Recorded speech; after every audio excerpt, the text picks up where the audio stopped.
Hello friends, आज हम फिर से भारतीय साक्ष्य अधिनियम के बारे में पढ़ेंगे। जो पहले वाला वीडियो था उसमें हमने बात की थी धारा 6 के बारे में, जो कि रेस्ट जस्टिस के सिद्धांत को दर्शाती है। उसमें मैंने बताया था कि धारा 6 के बाद में जो 7 से लेकर 16 है वो धारा 6 को ही उसके उदाहरण है और उसी को आगे बढ़ाते हैं, उसी का स्पष्टीकरण करते हैं और विभिन्न परिस्थितियां बताते हैं जहाँ पर ये धारा 6 लागू होती है। तो आज का जो वीडियो है वो हम धारा 7 के बारे में बात करेंगे, यानी सेक्शन जो 7 है उसके बारे में बात करेंगे कि इसमें कहाँ कहाँ ये लागू होता है और इसमें क्या क्या कवर होता है।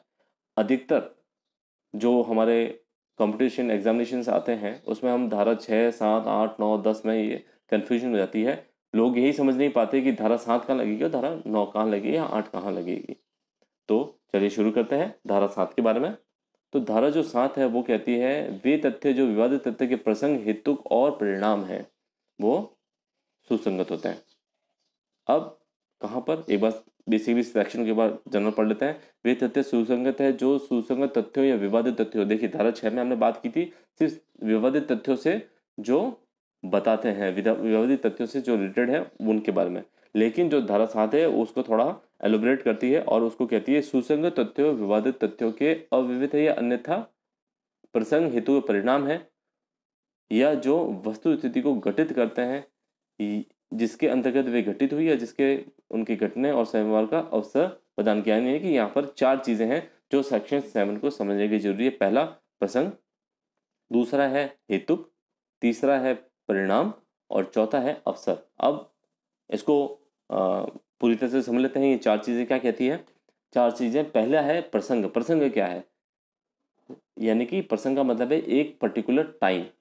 अब पर्टिकुलर टाइम कैसे, कोई कार्य को या घटना को करने के लिए महत्वपूर्ण होता है। यानी प्रसंग है किसी चीज को, घटना को करने के लिए एक टाइम दिया जाता है। मान लीजिए इसको उदाहरण समझ लें। एक इसी सेक्शन में एक उदाहरण दिया गया है कि कोई व्यक्ति मेले में जाता है और वो अपना पर्स खोल के बताता है देखो मेरे पास इतने रुपए है। मेले में जाता है, जो मेला है जो वो का समय दर्शित कर रहा है वो सुसंगत है, क्योंकि आप कहीं मेले में जाते हैं और अपना बटुआ खोल के बताएंगे कि मेरे पास इतना सारा पैसा है तो लोगों की नज़र में आता है और वहां पर लोगों की नज़र में आया, इसीलिए आपको वो बाद में लूटा जाता है। तो इसका प्रसंग क्या है, उसका समय क्या था, उसका पर्टिकुलर टाइम क्या था कि वो मेले में गया और वहां पर आपने पैसे दिखाए। तो वो मेला जो है वो प्रसंग में आने के कारण सुसंगत हो जाता है। अब हेतुक, हेतुक है कि आप किसी हेतुक को हम बेसिकली ये इट इज नॉट मोटिव, ये मोटिव नहीं है। हेतुक यहाँ पर अलग है, ये परिस्थितियां हैं जो किसी कार्य को करने के लिए उकसाती है।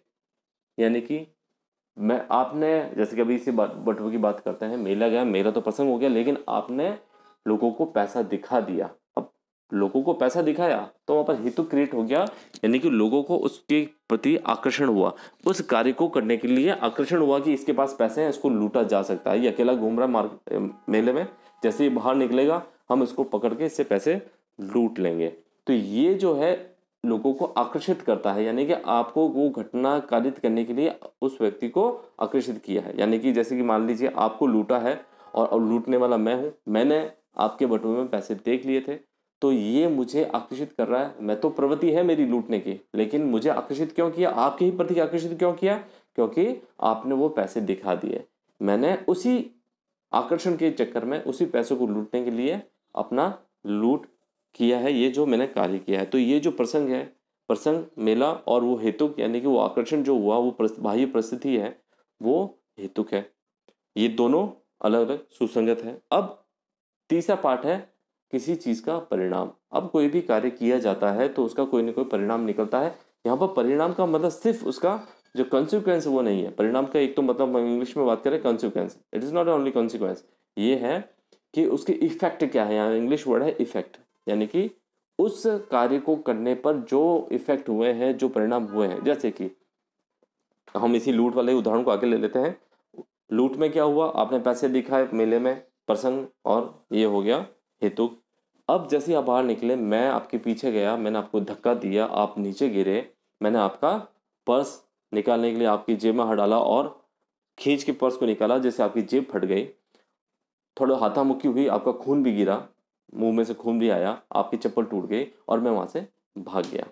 अब इसमें परिणाम क्या क्या हुए, इसमें इफेक्ट क्या हुआ। जैसे एक धक्का दिया, नीचे गिरे, तो नीचे गिरने के निशान, वहां पर मिट्टी उथल पुथल हो रखी थी, मैंने आपको मुक्का मारा, आपके मुंह पे खून भी आ गया, नाक से खून आया, वो वहाँ पर छींटे गिर गए, वो छींटे गिरना भी इफेक्ट है। वहाँ पर छींटे हैं, वहाँ पर जो उसको दर्शित करते हैं कि यहाँ पर कुछ ना कुछ तो हुआ है। यहाँ पर आपके खून, नाक में से खून आया, जमीन पे खून गिरा है, इसका मतलब खून, आपके यहाँ पर आपके साथ मारपीट हुई। मैंने आपकी जेब से पर्स निकाला और जिसके कारण जेब फट गई, तो ये जेब फटी, ये भी उसका इफेक्ट है। तो ये भी सुसंगत है कि मेरे साथ ये मारपीट की गई और ये मेरे से जब जेब से पैसा निकाला गया, पर्स निकाला गया, तो जेब फटी, ये भी उसका इफेक्ट है। और इस इफेक्ट के कारण ये तथ्य भी सुसंगत हो जाता है और मैं वहाँ से भाग गया।